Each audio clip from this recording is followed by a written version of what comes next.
Nous allons lire un verset du Srimad Bhagavatam.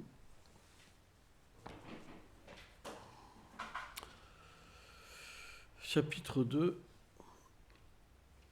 chant 2, verset 23. Om Namo Bhagavate Vasudevaya. Om Namo Bhagavate Vasudevaya.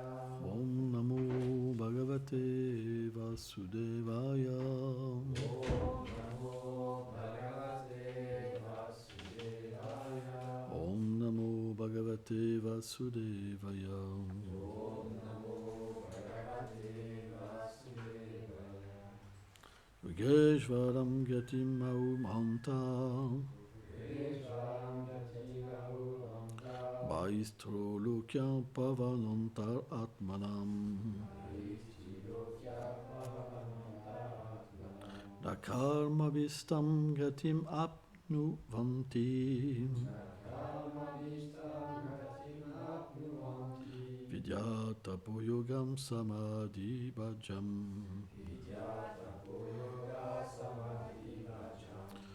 Traduction. Ceux qui suivent la perfection de la voie du Gyan. Pardon.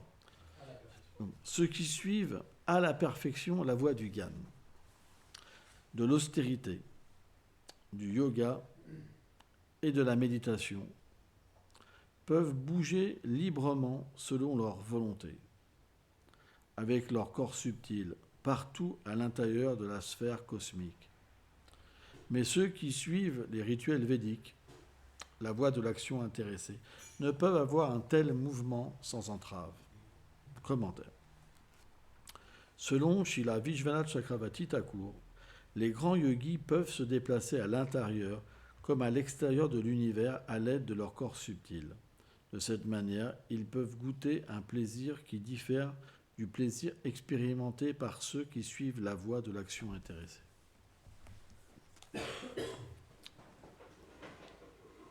Om Agyanati Milandasyam Jnanam Jaram Shalakaya Shakshulumiritam Jenam Tasme Shigulave Namaha Namam Vishnu Padayam Krishna Prestaya Bhutale Srimate Bhaktivedantam Swamin Nitinamine Namaste Sarasvati Devim Kauravani Pracharine Nilveshesha Sunyavadi Prachatya Deshatarine.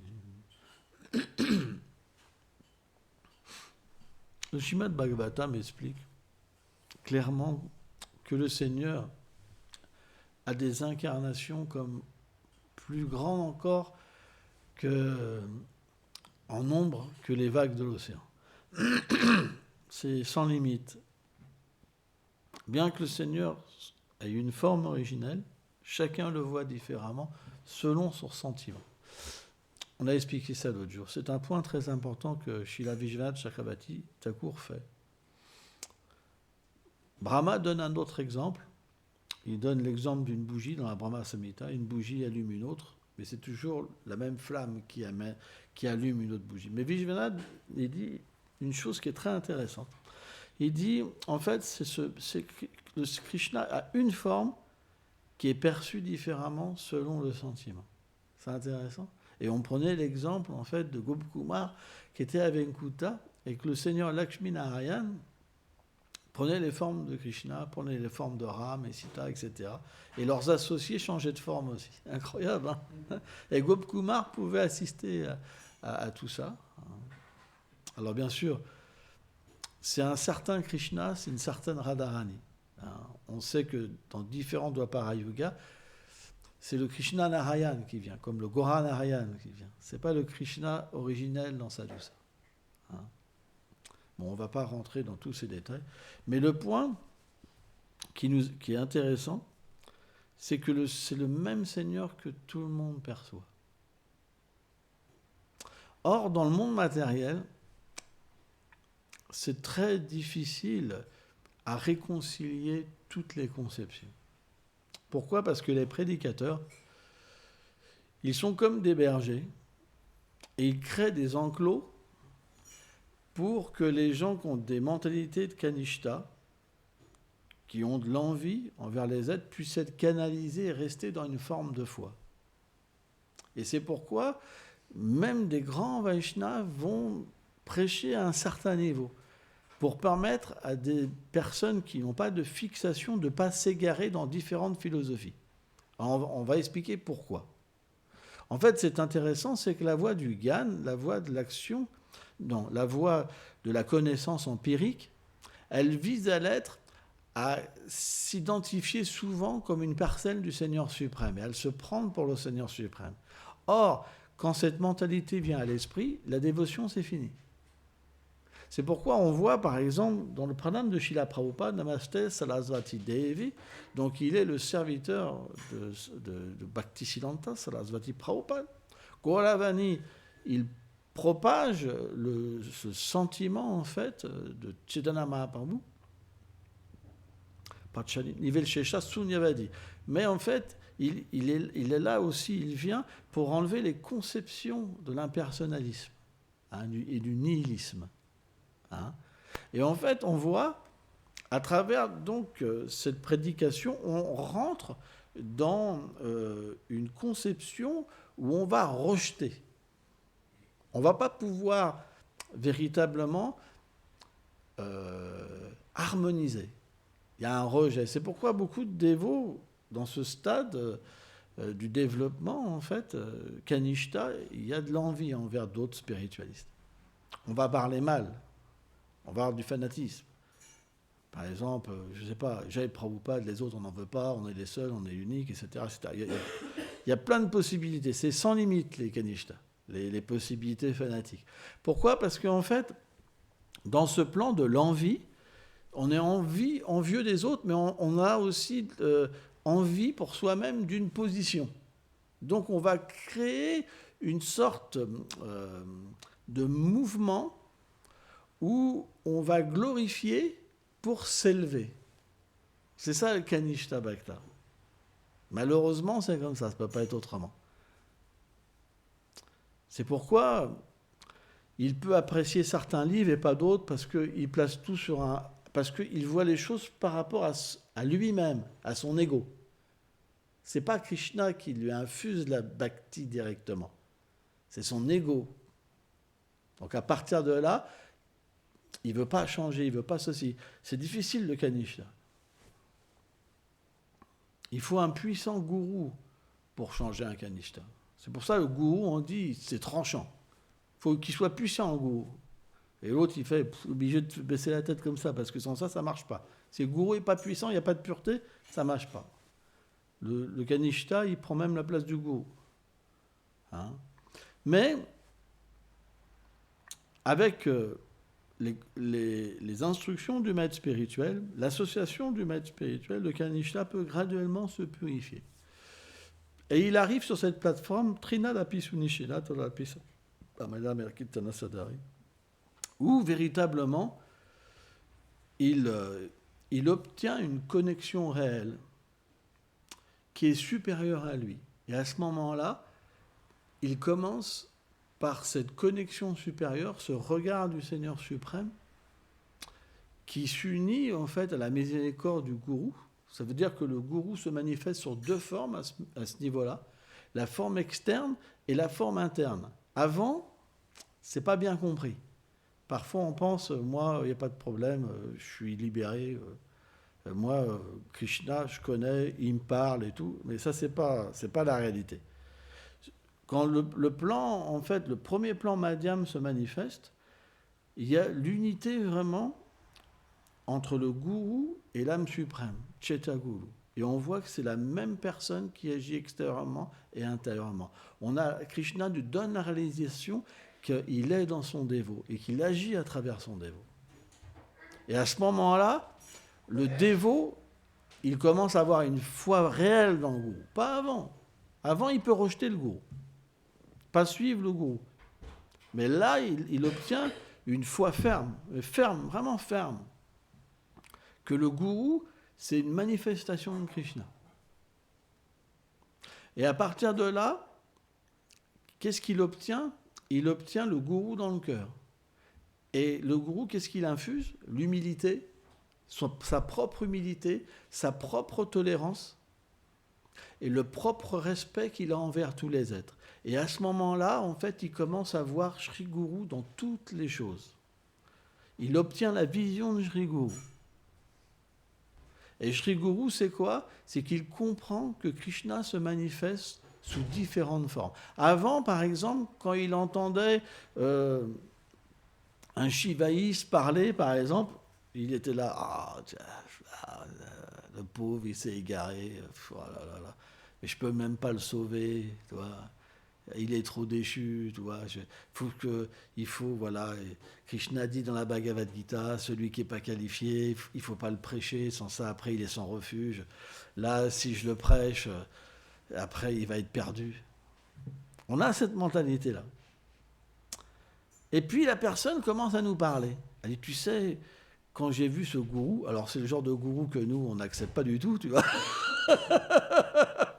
Eh bien, j'ai ressenti une telle chose. Et là, on commence à réaliser qu'on a ressenti la même chose avec un autre être. Et là, le Sri Guru commence à nous révéler qu'en fait, chacun ressent la même chose, mais selon la qualification, on va avoir un gourou qui va nous instruire dans un sentiment particulier. Et à ce moment-là, qu'est-ce qui se passe? On commence à avoir le respect, parce qu'on se dit, je me suis tellement trompé en fait. Je me suis tellement trompé parce que tout le monde a sa place. Tout le monde reçoit le pouvoir du Seigneur suprême. Personne ne peut prêcher un message sans le pouvoir. Et à ce moment-là, on réalise qu'on s'est vraiment trompé. Et on sort du plan Kanishta, vraiment, où on était enfermé dans des cases, parce que les prédicateurs nous enferment dans des cases, parce qu'au début, si on n'est pas enfermé dans des cases, on ne peut pas développer de la bhakti, on ne peut pas comprendre ce qu'est la bhakti. Mais c'est qu'à un certain moment que l'effet se fait réellement, et là, on peut sortir de ce fanatisme, et par la miséricorde de Gourou et Chaitya Guru, c'est pour ça qu'il faut un gourou vivant aussi, c'est très important. Et c'est que par cette union-là, si le gourou est qualifié, hein, parce que s'il a une mentalité kanishta, on reste enfermé encore plus. Mais si le gourou est qualifié, on sort de cette vision et on commence à recevoir la vision divine de voir comment le Seigneur suprême agit partout. Et à ce moment-là, on apprend de tous les êtres. C'est pour ça qu'on devient fixé. On n'a plus d'envie. L'envie disparaît. La colère disparaît de plus en plus. Et le stade suivant, c'est qu'on commence à réaliser qu'on était dévot, mais qu'on avait des désirs d'être gourou, d'avoir des disciples, d'avoir une femme, des enfants, parce qu'on avait besoin d'un pouvoir, d'une position, de plaisir, etc. Et là, on commence à réaliser qu'on s'est fait avoir par Maya, en fait. Et à ce niveau-là, en fait, le chef de famille, il se détache, sans forcément partir. Mais il se détache de la conception mauvaise. Alors ça, c'est déjà un haut niveau de bhakti. Et le gourou, qui avait pris des disciples par attachement, il réalise en fait qu'il était dans une même condition qu'un grihasta qui était attaché à sa femme et ses enfants. Vous vous rendez compte? Et là, il se libère de ses attachements. Alors, on pourrait se poser la question. Ça veut dire qu'un gourou qualifié, il n'a pas d'amour pour ses disciples puisqu'il est détaché. En fait, non. Ça ne se passe pas comme ça. Les disciples sincères, ils reçoivent du gourou la connaissance transcendantale et l'amour de Dieu. Or, cette connaissance transcendantale, elle est liée à l'humeur du gourou. En fait, le gourou, dans le monde transcendantal, il a une position. Là, on parle d'un gourou qualifié. On ne parle pas d'un gourou qui a un certain niveau, qui initie des gens comme un prêtre. Là, on parle d'un gourou qualifié. Le gourou qualifié, il a une position dans le monde transcendantal. Et il élève ses disciples comme des amis, en fait, de cette position. Mais ça, c'est rare. Il faut que le disciple il soit vraiment sincère. Tant qu'il a une opposition avec le gourou, une rivalité, parce que c'est dans l'être vivant le pouvoir. On peut pas faire autrement. L'homme, il a besoin d'avoir un territoire. C'est un conditionnement. La femme, elle a besoin de ça. L'homme a besoin de ça. Chacun a ses conditionnements. Il y a même des femmes qui ont besoin de ça. Voilà, il y a des femmes qui sont hommes. Il y a des hommes qui sont femmes. Il y a plein de choses qui existent. Il y a plein de conditionnements. Mais il peut avoir une rivalité, en fait, entre le gourou et le disciple. Et tant que cette rivalité, elle existe, le disciple ne peut pas être introduit dans l'intimité du maître spirituel. C'est pas possible. C'est pas possible. Mais lorsqu'il passe sur le plan intermédiaire de la bhakti, à ce moment-là, ça lui est transmis. Ça veut dire qu'il comprend qu'il fait partie intégrante du maître spirituel, dans le sens qu'il fait partie éternellement de sa famille. Ça, c'est ce qu'on appelle des gourous qui viennent du monde transcendantal, Nityasiddha. Vous comprenez? Et là, à ce moment-là, donc le disciple, il devient véritablement très cher au gourou, parce que ça devient un ami. Ça devient quelqu'un qui l'aide dans son service éternel. Alors maintenant, on peut se dire, mais j'en vois déjà qui font la tête, là. Attendez un peu. Le gourou, il a deux services. Il a son service éternel, il a aussi la mission que lui donne Radha et Krishna, Gauranga Mahaprabhu, Prabhupada, etc. La lignée spirituelle. Donc cette mission, c'est aussi son service. Par exemple, le gourou, il écrit des livres. C'est le principe. C'est le principe souvent le plus prépondérant dans notre lignée. C'est que Radha et Krishna, Gauranga Mahaprabhu et les Vaishnavas demandent au gourou d'écrire. C'est un principe. Donc qu'est-ce que fait le disciple? Le disciple, il doit distribuer les livres du maître, parce que c'est sa mission, étudier ses livres aussi, pour que, en fait, le disciple puisse avoir la transmission, en fait, de l'humeur du gourou. Parce que dans les livres, il y a l'humeur du gourou. C'est quelque chose de très important. Et donc,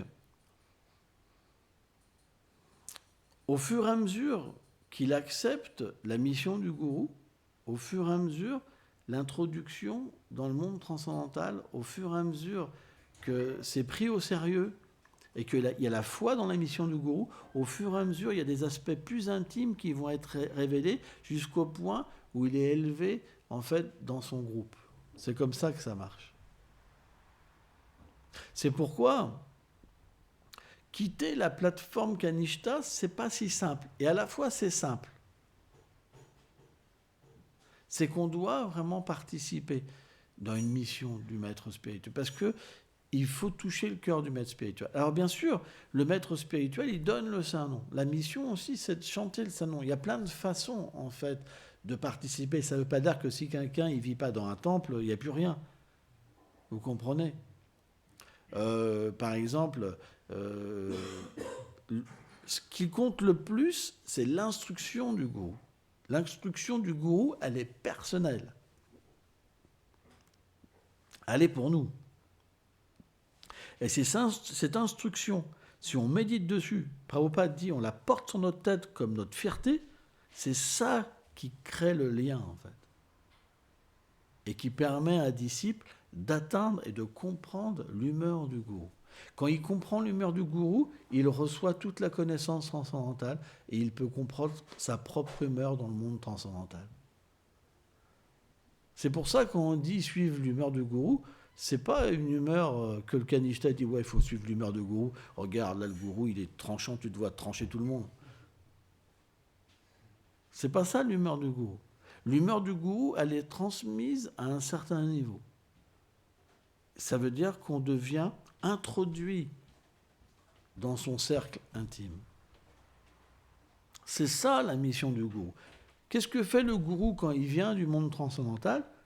Il ouvre une mission, c'est ce que Gaur Govindam Maharaj expliquait, c'est comme une usine, c'est une façon de parler, et il engage les êtres à comprendre son humeur et à accepter, en fait, de participer dans son service éternel.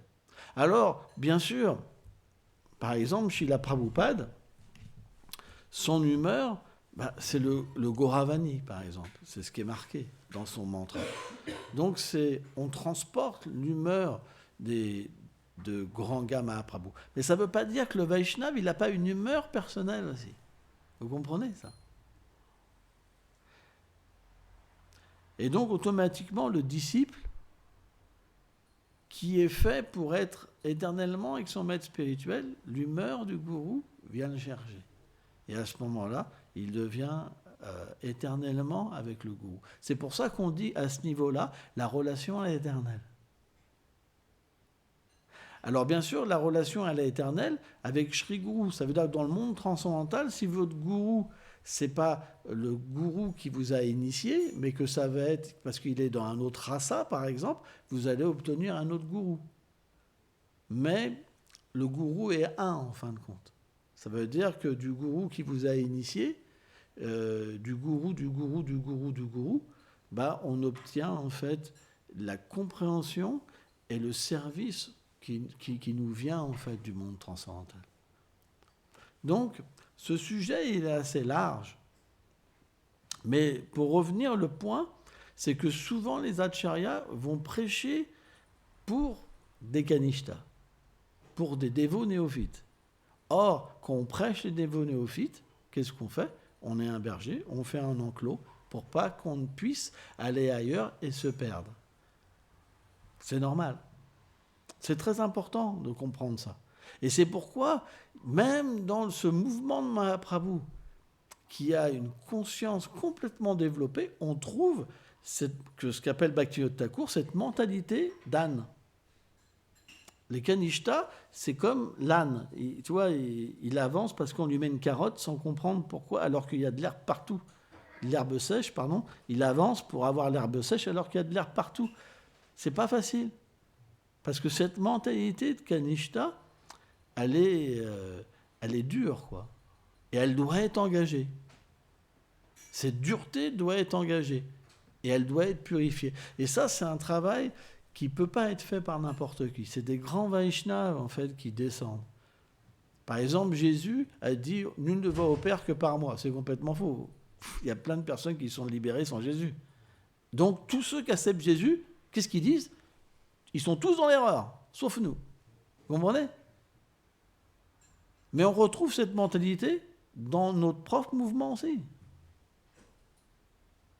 Dans notre propre mouvement, malheureusement. Mais c'est normal.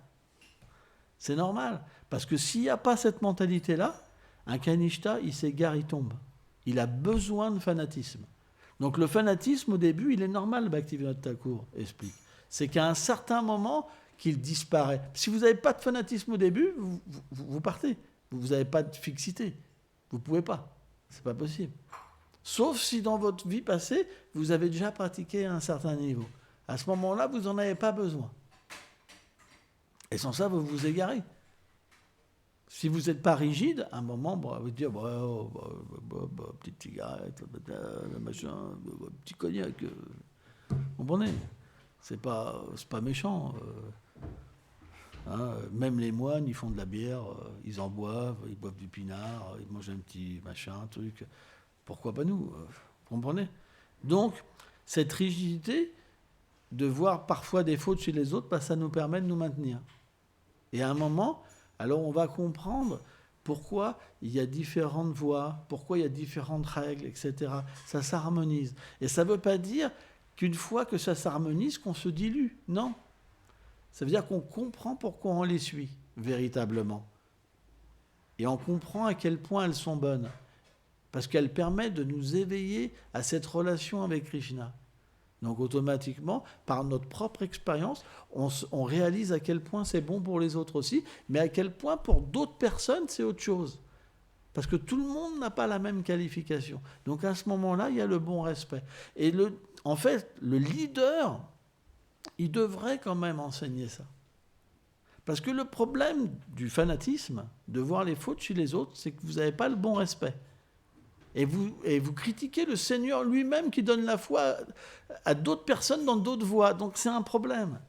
C'est un problème. Même si ça permet aux gens de rester dans un enclos, ça ne leur permet pas d'en sortir et de s'éveiller complètement. Parce que tant qu'il n'y a pas le bon respect envers tous les êtres, tant qu'il n'y a pas ce plan de Sri Guru qui vient harmoniser toutes choses, on fait beaucoup d'offenses en fait, envers des êtres qui agissent sous l'influence du Seigneur suprême sans être conscients que de toutes ses opulences ou de toute sa douceur, par exemple. Par exemple, un prophète, il entend le Seigneur suprême. Mais il entend le Seigneur suprême lui dire, wow, comme ça, la voix, on ne doit pas faire ça. Vous comprenez ? Mais c'est le même Seigneur qui parle différemment selon la qualification des êtres et surtout pour le peuple en général. Vous comprenez ? Et s'il n'y a pas ça, alors personne n'a rien. Donc c'est pourquoi le Seigneur doit inspirer chaque groupe selon leur qualification. Et c'est ça le but. Une fois qu'on comprend ça, le respect va venir, sans dévier pourtant. Et à ce moment-là, puisqu'on respecte tous les êtres, déjà on va demander pardon parce qu'on va sentir qu'on a fait des erreurs dans notre vie. On va sentir qu'on s'est trompé. Et là, on va vraiment devenir l'ami des êtres. Parce que quand quelqu'un va venir vers nous, un bouddhiste, ceci, cela, on va comprendre ça. On va être son ami. Et il va le sentir. Et il va se dire en lui-même, c'est la première fois peut-être que quelqu'un m'a respecté d'une autre voie. Parce que c'est un problème. Moi, quand j'ai été voir certaines religions et que je leur disais que j'avais une autre religion, plus personne ne me parlait. Ou on me disait, ah ben maintenant vous pouvez aller plus haut. Chaque personne se respecte.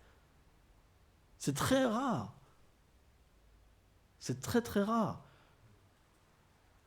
Je me rappelle une fois, j'avais été dans un monastère bouddhiste. On avait rencontré un lama français et on n'avait pas dit qu'on était des Vaishnavas. Donc à un moment, il nous amène devant un Bouddha. Alors ça ne veut pas dire qu'ils sont tous comme ça, je n'ai pas dit ça. Mais je vous raconte l'histoire. On arrive devant un Bouddha et il dit c'est pas Dieu, hein. Dieu n'existe pas. On adore nous-mêmes. Et à un moment, il nous dit, par exemple, alors c'était contradictoire parce qu'il disait que les bodhisattvas, ils pouvaient entendre les autres bodhisattvas pour les éveiller quelque part, etc., etc. Et donc, un petit peu après, je lui dis, et si Dieu n'existe pas, et les saints entendent Dieu, il dit c'est des fous. C'était vraiment catégorique, quoi. Et ça, c'est pour qu'un exemple. J'ai eu plein d'autres exemples avec d'autres religieux. Alors, ça ne veut pas dire que tous sont comme ça. C'est des exemples de personnes kanishta qui sont enfermées dans quelque chose et qui voient les fautes chez les autres pour garder leur foi. Or, tant qu'on est comme ça, on ne peut pas comprendre la vérité, comment elle se manifeste. C'est pas possible. Et on ne peut pas devenir libéré des trois gunas. C'est pas possible. Et même être situé dans la vertu. Parce que la vertu, plus elle devient pure, et naturellement, plus elle incarne cette réconciliation dans toutes les fois, quoi. C'est normal, parce que au niveau de la transcendance, on peut parfaitement comprendre ce qui se passe. Parce que le Seigneur lui-même peut nous expliquer. Hein. Donc voilà, je voulais faire ce point, c'est très intéressant, de comprendre qu'à un moment, il faut sortir de cette influence. Et c'est difficile parce que quand on en sort, il ne faut pas trop en parler si vous êtes dans un groupe où il y a beaucoup de Kanishta Bhakta parce que vous devenez l'ennemi à abattre. Vous devenez l'ennemi à abattre, attention. Parce que la plupart des dirigeants, ils sont dans cet esprit-là pour être élus dirigeants. Sans ça, tu ne peux pas faire partie du haut commandement, quoi, si je peux dire. Vous comprenez ? Donc, ce n'est pas évident. Toutes les grandes institutions marchent comme ça. Ça ne peut pas être autrement. Donc, ce n'est pas facile. Mais il y aura toujours des groupes qui vont naturellement jaillir pour donner cette connaissance, parce qu'elle est vitale pour pouvoir progresser. Hein ? Merci beaucoup.